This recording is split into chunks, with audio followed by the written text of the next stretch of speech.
Welcome back to our first episode of the season of Chat with China. As you guys can see, I have a very special guest with me today. This is your first day back to the office, right? It is. I've been on vacation. On vacation? Did you bring us anything back? No. No? Okay.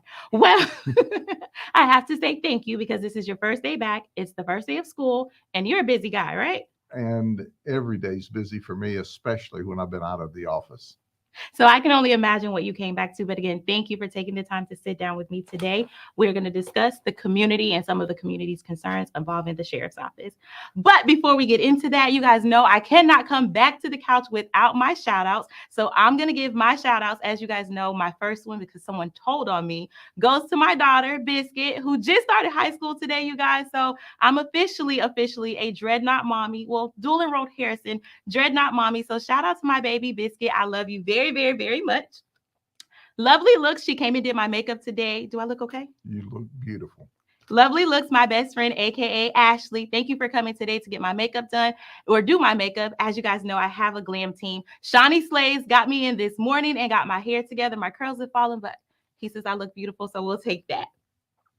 TNT Security, you guys. I have a security team. Did you know that? I need one. So shout out to TNT Security. I also want to shout out a very special friend, the owner of Real, the author of Why Don't We Ask Why, Vic Gurley, who's also in the studio with me today. Neil Lee Photography. If you guys need any professional photography done, you definitely want to reach out to him. I also want to shout out This, That, and the Other podcast, who just celebrated their 100th episode. And as you guys know, I cannot end my shout outs without my favorite of all time. You ready for this? I'm never telling you guys to kill your people, but when they die, do reach out to Reggie Cannon of Cannon Funeral Home. He's my favorite shout out. You got to give your shout out. My shout out is to all of my grandchildren who started school today. It's their first day, as you talked about. Yes. And Gavin is at George Jenkins High School, his first day in high school. He just left Lawton Childs. So he joins his older brother who's already at George Jenkins. At George Jenkins. So you are an Eagles grandpa. I am, but I am a Dreadnought fan. Oh, so Biscuit has your blessing, huh? Oh, she does, because go Dreadnoughts. State football champs. And she's a cheerleader too. So that's awesome. All righty. So there are a lot of things that have been going on in the community, and you watch the news. You're on the news a lot. Sure. So we're going to address some of those things. But the first thing I want to ask you have been our sheriff for many years, and I love you as my sheriff. What has been your most rewarding thing about being the sheriff all of these years? You know, there's a lot of rewarding things about being sheriff. But the thing that I like most is that I can keep people safe. And people are not only safe, but they feel safe. We do. You know, your crime can be low in your community, but if you don't feel safe, then it doesn't make any difference that crime's low. So I don't do that by myself. I have this wonderful team of deputies, and we interact with the community, and our crime is at a 50-year low. This year. And crime's lower than it's been in most everyone's lifetime in Polk County. Definitely mine. Good things like that don't just happen. It's us all working together, and we set expectations. We get up every day, we go to work, we take care of our kids, we go to church, we do our civic things, we take our kids to their different events, and we all behave. We do in this county. So why do we want to let a very few people terrorize us? Well, we don't in this county, and the community supports that. So it's really cool to live in a community where the community likes each other and they work together.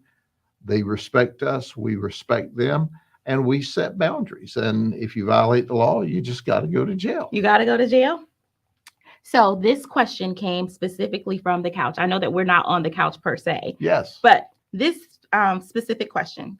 Some individuals perceive you as being racially biased, though I have personally witnessed you holding all criminals, regardless of race, accountable for their actions. How do you respond to those who hold this belief? Yes. First, I'll say that anyone that accuses me of being racially biased, they're racially biased. Ooh. They're the ones that's biased, because you see, if you look into our organization, you'll find we have the highest percentage of African American employment, probably in the entire county.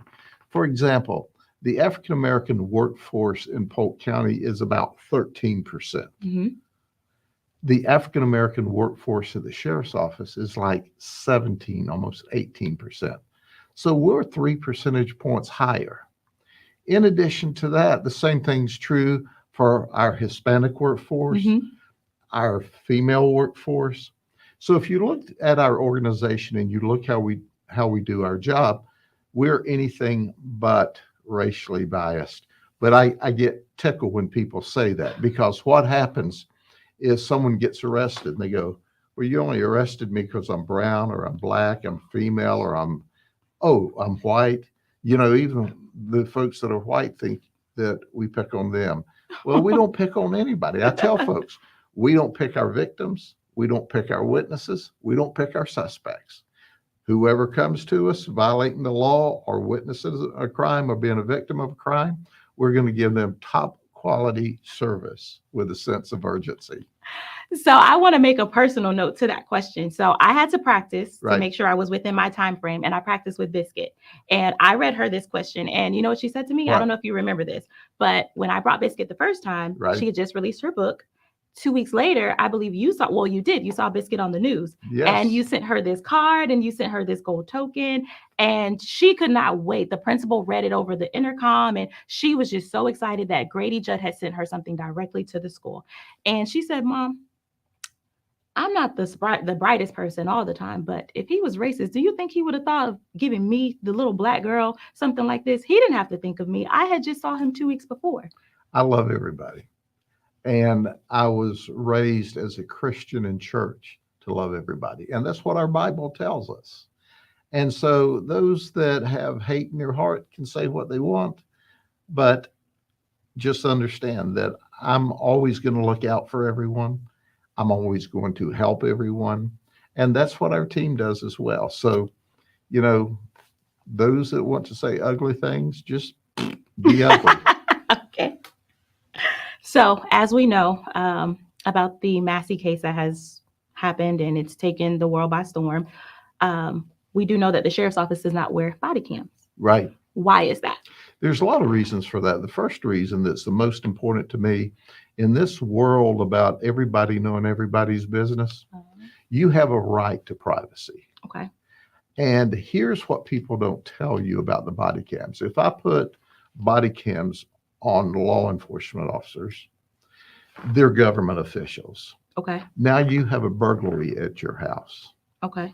When we come into your house to work that burglary, the government has a recording of your entire house, of your most personal possessions in your house.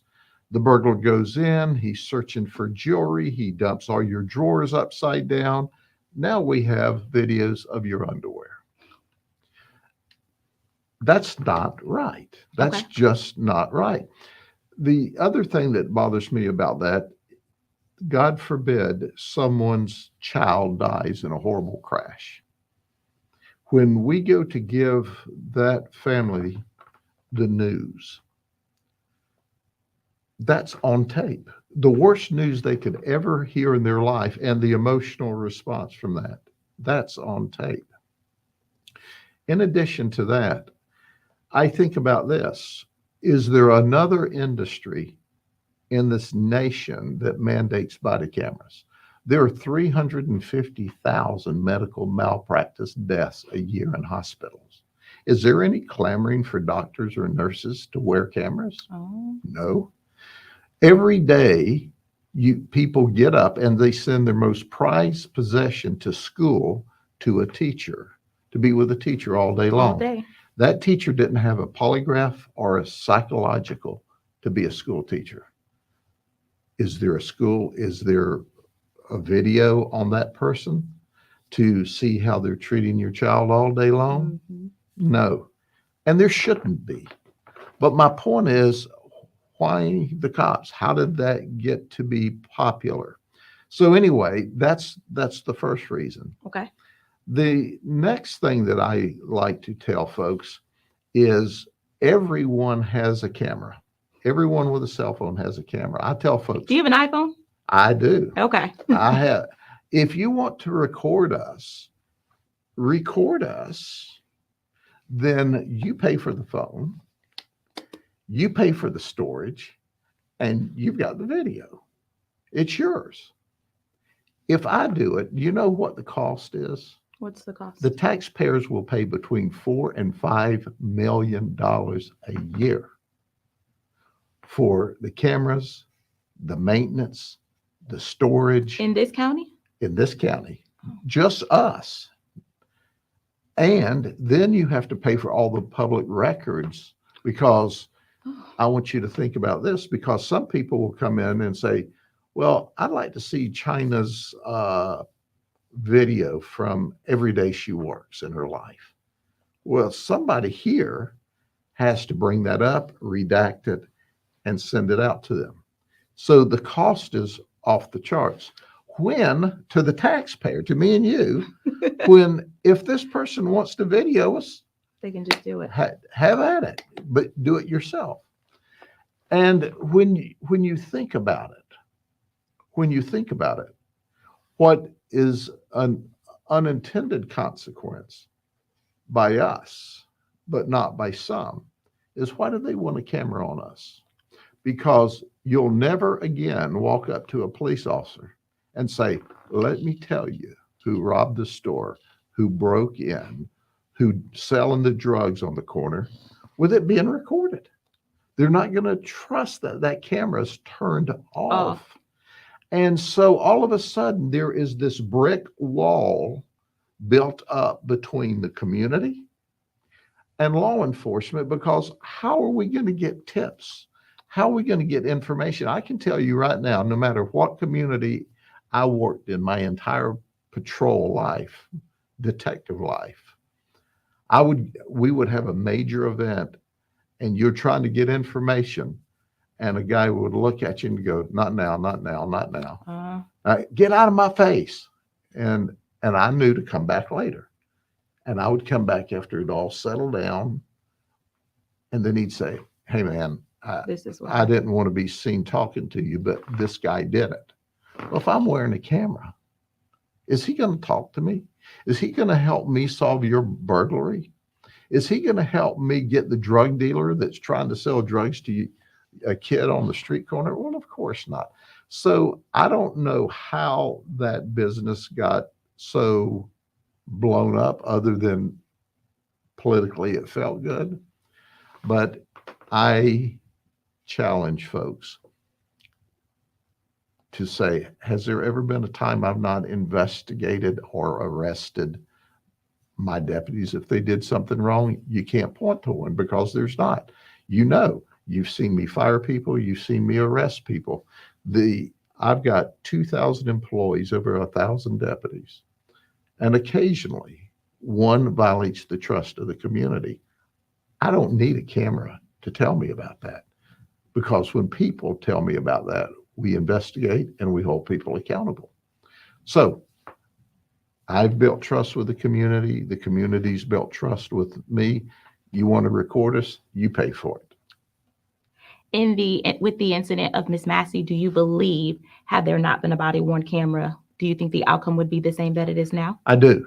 Okay. And the reason I believe that is because that other law enforcement officer was mortified by that. I was mortified. I have seen horrible events in my life. I've never seen anything that horrible in my life. And the thing that upsets me so bad about that is, obviously that guy, you've got to go back in time and say, this was his 7th police agency he worked at. He would have never worked for you. He'd have never worked for me. That's a clue. The guy's been at 7 police agencies. And so how was he recruited?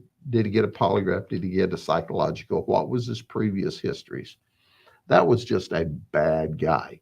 But let me explain. There's about 800,000 law enforcement officers in this nation. Legitimate mistakes are going to occur because we're human beings. Mm-hmm. That evilness that you saw with Mrs. Massey should have never, ever happened. And That ugliness started long before he ever We've put got that there. badge on for that agency and arrived that day. So when you have those in the community who feel like they have bad officers or they have this bad outlook on law enforcement in general, what do you say to them? Because we have things like this that are Sure. in the media. Yeah. Get over it. Get over it. There are vehicle crashes that kill people every day. We don't quit driving cars, Okay. right? And I told someone once, we average over right at 100 vehicle crashes a year that kill people. And I had a lady say, well, what are you doing about that? And I said, well, I figured out the solution. Oh She gosh. said, what's that? And I said, well, if we did away with all motor vehicles and went back to riding horses, we'd have no more vehicle crashes. Well, if we did away with all law enforcement officers, we'd never have that rogue cop violate the rules. But what kind of society would we have? So when people take one instance out of 800,000 cops and 340 million people and try to paint that as that's the way we all act, that's why I say get over it. Okay. Because that's not true. I've been in law enforcement 52 years. I was a street cop for a long time. I've been in my share of scuffles trying to arrest people or take them in. I have never seen, not that it doesn't happen, I've never seen us have to fight a guy down and somebody jump up and start kicking him in the ribs after it was over with. Once he's down and got the handcuffs on him, you put him in the car, and that's the way it is. Any extra shots are a violation of law. Any craziness like that Massey is a murder. But the reality of it is, I've never seen that conduct, but I've heard of it around the nation occasionally, and it's dealt with, but it never made national news. Was it all dealt with? No. Was there the opportunity to lie about it in some agencies? Yes. But when that happens, that's bigger than one person, one bad cop. That's one bad police agency. Because professional police agencies don't allow that to occur. That doesn't occur here because I'm not going to allow it. I was gonna say, do there are a lot of people that want you to come and just run their sheriff's office. How do you feel about that? Well, that's an honor for them to say that. I love the people of Polk County, all the people of Polk County, and all I want to be is the sheriff of Polk County. I'm asked, oh, are you going to run for governor? Are you going to run for Senate? After every time I've gotten elected, they go, oh, I hear you're retiring. Well, here I am. I'm not retiring. I'm still here. So I love serving people and helping people. I love making sure that everybody's treated fair and equitable. And I love helping people in a time of distress. And that's something, no one talks about. I've got a charity.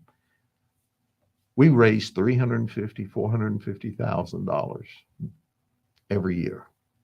And the vast majority of that money all goes back into the community to help those less fortunate, to help those in a time of need.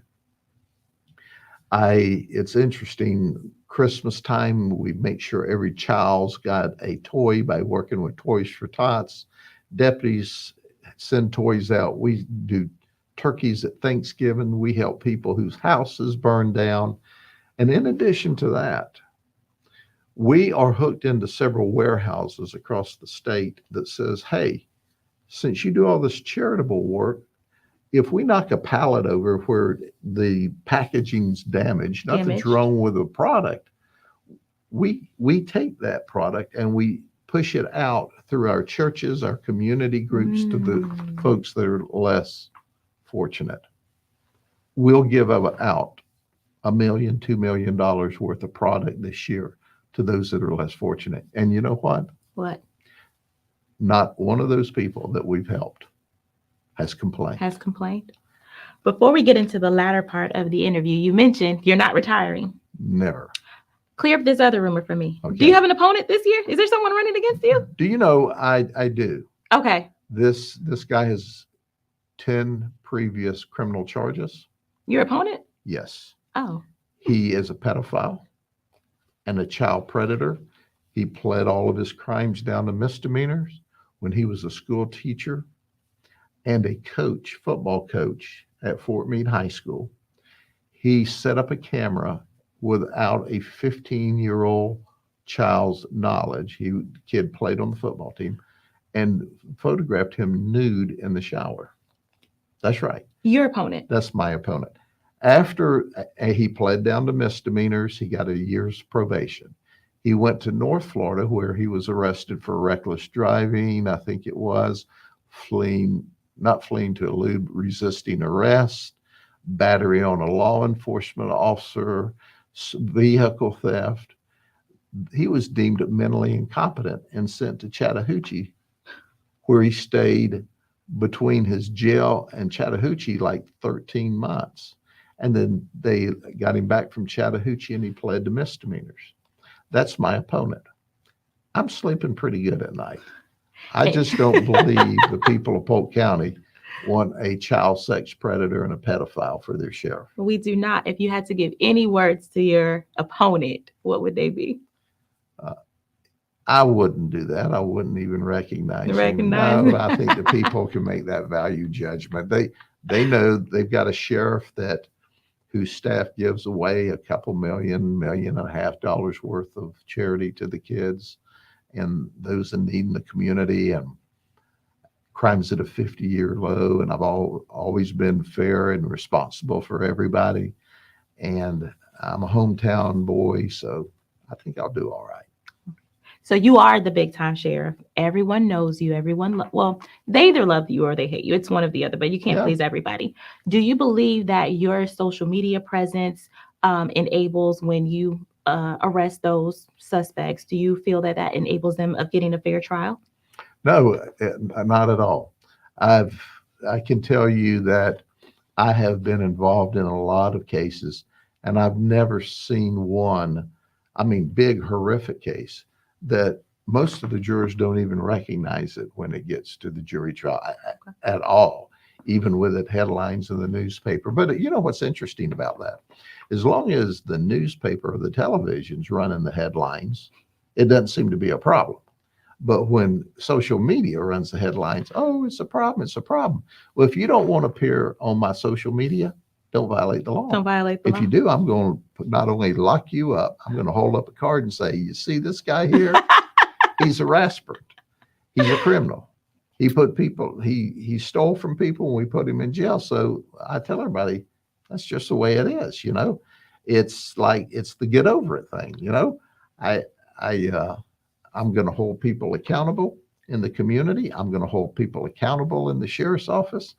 And the overwhelming majority of the people in this county are wonderful, wonderful, good people. They don't ever have to worry about being on my cards. Okay. So outside of my podcast, there are a few others that I want to mention. There's the This, That, and the Other podcast, Jazzy Conversations, and then the other one is Boss Fest. Mm-hmm. They have made a name for themselves within Polk County. They are some amazing podcasters. If you could say anything, including to myself, of what we could do, maybe advice to bridge that gap between the sheriff's office and the community, what would that be? I would tell you that you've got to share with your audiences that single events don't represent the whole. Okay. I can show you a bad doctor, a bad lawyer, a bad school teacher, a bad hairdresser, that does stuff with evil intent or doesn't care. Mm-hmm. Well, cops are no exception. We all come from the human race. The difference is that when you deal with a law enforcement officer, you're dealing with someone that's highly trained and had a polygraph and a psychological before they are allowed to interact with you. That's not true of your hairdresser or your doctor or the school teachers. We're the only people that have that level of background. And still, there are some of us that embarrass the rest of us. But I embarrass them back by arresting them and firing them. Last question. Are there any specific programs that are aimed towards steering youth, because we know our youth are tomorrow, away from the troubles of the pathways of gangs and things like that that are implemented through the Sheriff's Department? Sure. First and foremost, we have our Explorer program. Okay. And we really love our Explorer program. And now it may be called our Cadet program because we there's two groups, one's Explorers and one's Cadets. And I think we've moved to the Cadet program. Okay. But we take young men and women who maybe they don't know about law enforcement. Maybe there's a passing curiosity about it.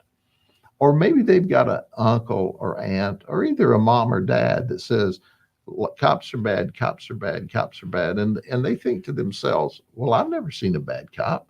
I may have an interest in this. We also have programs in all of the communities. I have a crime prevention team that goes out every day to interact with the communities. We have summer camps that we're involved in with the Florida Sheriff's Association. So if your child is on the bubble of are they going to go get in trouble or not, we can plug them into a program that'll help. And we want to. And that's important. But you know, China, the thing that bothers me, and this is kind of what we've talked about through this entire event, you have parents and aunts and uncles that raise their children up thinking cops are bad. All cops are bad. And isn't that sad? It is very sad. And when you hear that feedback in the different communities, it's not just the African American community or the Hispanic community, but the white community as well, because we hear it in every community. When someone immediately says all cops are bad, you can't trust, they're the ones with a problem. They're the ones with a problem because I'm going to trust them until they individually give me a reason not to. You know what I think is funny about that? And we can wrap up. I'm actually interviewing, not this week, but the following week, a retired cop. And one of the things that we're going to highlight is those that hate the cops until they need the cops.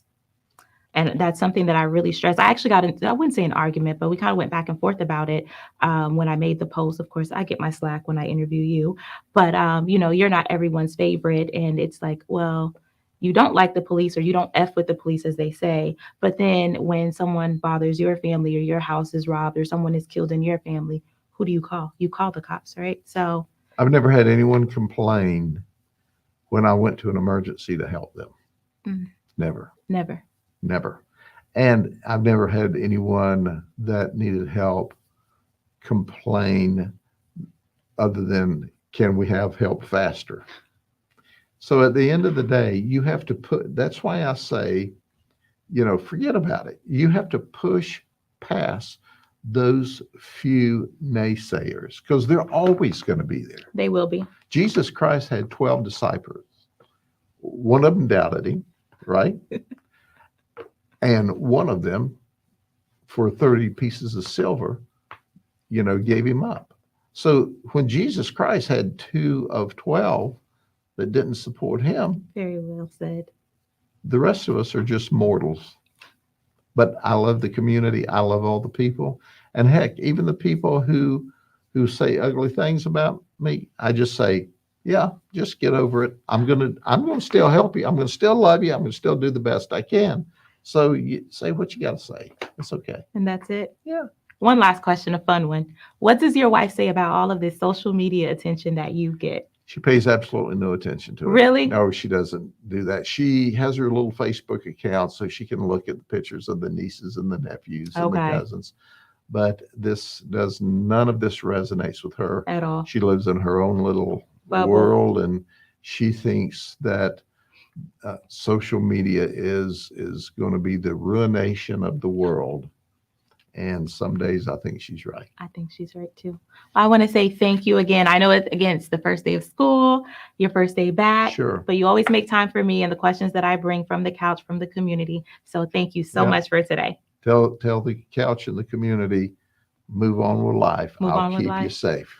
I got to bring Biscuit back. She's got to see you. I love Biscuit. I want to see her soon. I'll bring her back soon. Right. Well, you'll see her at a game too because she's a dreadnought. Yes. All right, you guys. So I am back on the couch also on Wednesday of this week with none other than Christopher King. You guys will be able to sit down with us as we talk about the youth that we are bringing up in the community. As you guys know, our focus this month is community. Again, thank you so much. Yes. I will see you guys on Wednesday.